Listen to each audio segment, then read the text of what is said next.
Hi YouTube, I'm Ayman. Welcome back to one of my auto repair videos. In this video, I'm going to show you how to remove the PCM, the Powertrain Control Module, or the ECM, the Engine Control Module, from a 2003 to 2007 Honda Accord. Alright, so if anyone doesn't know what a Powertrain Control Module is, the PCM, or the ECM for Engine Control Module, is basically the computer for the car. Now, if you ever decide to buy the PCM online, make sure it comes with its ignition switch, because the ignition switch and the PCM come paired together. If you buy them separately, then you're gonna have to get someone to program them together, because it's to encourage anti-theft. So the first step, let's jump right into it. The first step is to remove this panel on the passenger side, or on either side. It doesn't matter. But first, we're gonna do on the passenger side. Right here, there is a fastener, which you just have to remove using a pry bar. You have to loop it under, take it out, pretty easy. Now you just pry it off. Okay, so now we're going to pull it top first towards us, and then just slowly take it out. I don't know, this is the duct. I think it's an air duct. Alright, so now we have access to the PCM. I'm gonna pull this down a bit so that you can see. Alright, so on this side it looks like there's only one bolt to take out, the one I'm shining my flashlight on. You might not be able to see it from your angle. And there's one on this side. That must mean there's one on the other side, so let's go to the other side. Alright, so on the driver's side, there is one fastener and one screw. So let's take them out. And while we're doing this, just want to note that we might be rushing through this because it is getting dark and it does seem like it's going to rain soon. That's what the fastener looks like. And there is one screw up here, so just take that out. It's because it's getting dark right now and it looks like it's going to rain soon. Huh, that's weird though, because like just a few minutes ago it was sunny. I guess weather in New England is just like that.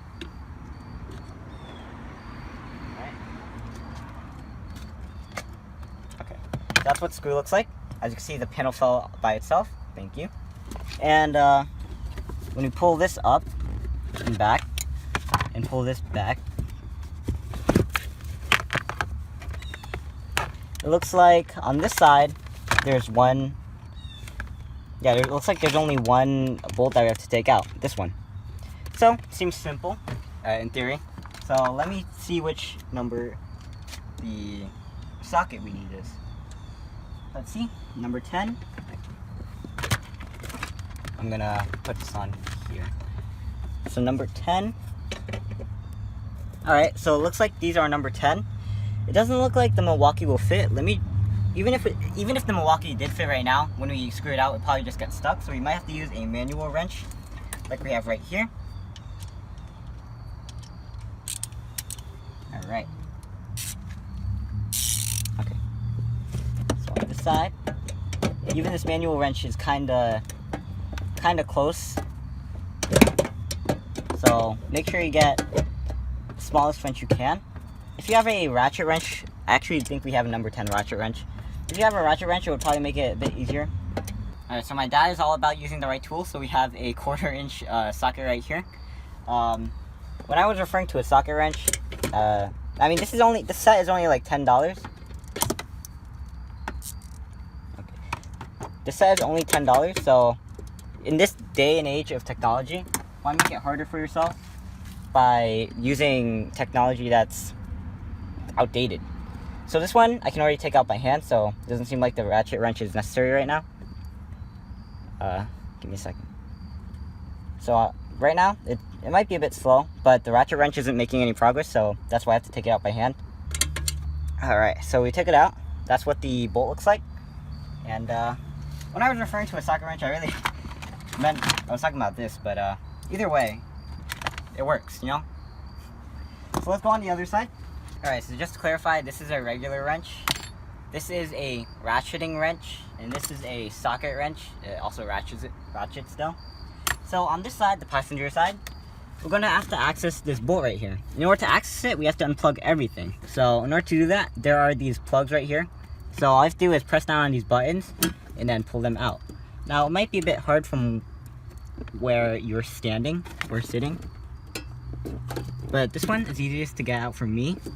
Maybe you'll have to push down on both of these at the same time because they're connected. Alright, so I got the white one out.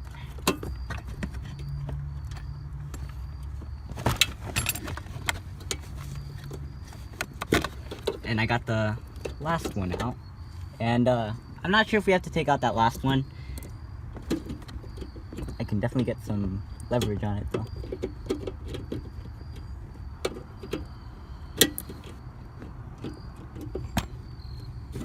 Alright, so I took out the second last one. Looks like the last one, I think, is the biggest. It looks like the hardest to get to, but with a plier, it shouldn't be too big of a problem. You just have to get it in the right angle.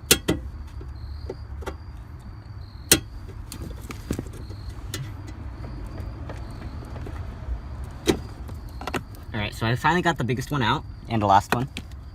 Is it the biggest one? Yeah, maybe it's not the biggest. But finally, we got all of them out. And now, we're able to see the bolt better and get greater access to it. So I'm gonna take my if I could find it. Alright, so it ended up being there. I spent a whole minute looking for it, and it was right where I wanted it. So now we're going to pull these wires back so we can get greater access. I mean, now all we have to do is take it out. Whew, that was a bit of a struggle.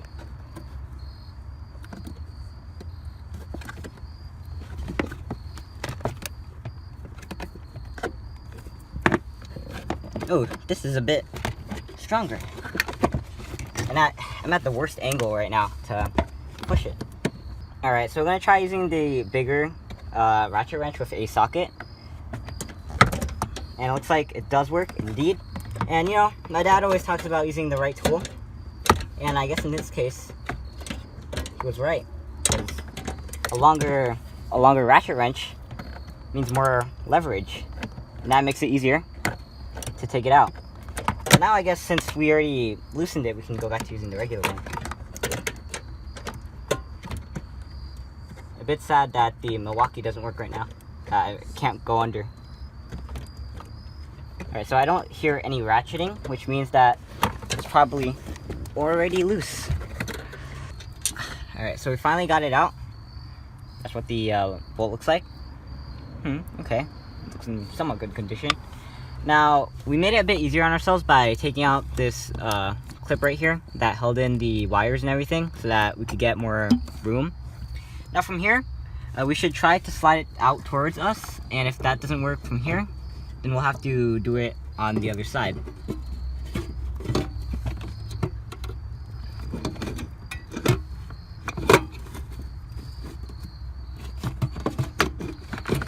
Alright, I think we're golden. Just don't want to scratch this. Whew. Oh, that wasn't satisfying. I thought I was gonna blow all this. Oh, okay, so I guess it's like that. Alright, so we finally got the power control module, or engine control module, or PCM, however you like to call it. We finally got it out. So like I said, if you're buying one of these online, make sure to get it paired with the right ignition switch, because they're paired with each other. Alright, so before I finish this off, while we're at it, we might as well show you how to take out the airbag control module. So first we have to take this off, and if I remember correctly, we have to grasp it from the top and then just take it off. We actually have a video on how to take this off, so go check it out if you need to. But looking at the airbag control module, it looks like there's 1, 2, 3, actually maybe 2 bolts, 1 and 2. But I'm not sure if these other 4 are involved. We'll see. But there's also these 1, 2. Okay, so only these 2 cables. Maybe there was one here, but it kind of looks like that, but I'm not sure. So first we're gonna take out these airbag cables. Let's see, where's the clip? I'm not sure. This one is a bit different. Alright, so this clip works a bit differently than it usually does. You have to push back on it, It's more like a button. It's weird though because Honda has many different clips for different cables, and this one is a new one actually. That's pretty cool. So this one has the same wet mechanism. Just push that back. Alright, so let me get a clearer look at what we need to take out. Maybe let me look from this side. Alright, so it looks like there's 4 bolts. Alright, so real quick, when you look at these 4 screws, they have star holes on them. So you're gonna have to use a star-shaped screwdriver. We have a impact driver right here, and just take it out. Using an impact driver will probably make it easier. We're gonna have to set it to 1 so we don't break it. And I guess it probably uses a star-shaped hole so that it prevents theft. Though I'm not sure many people steal airbag control modules. And then there's 2 on each side, 1 on each side, and they're a bit diagonal. Maybe I'll do it on your side so that you can see. Oh, so you can see right here, that's where it is. Just take that out. If you lose it, you just have to use a telescope. There you go. Let me do it on this side. You might not be able to see it. This one's a bit blocked off, but that's alright.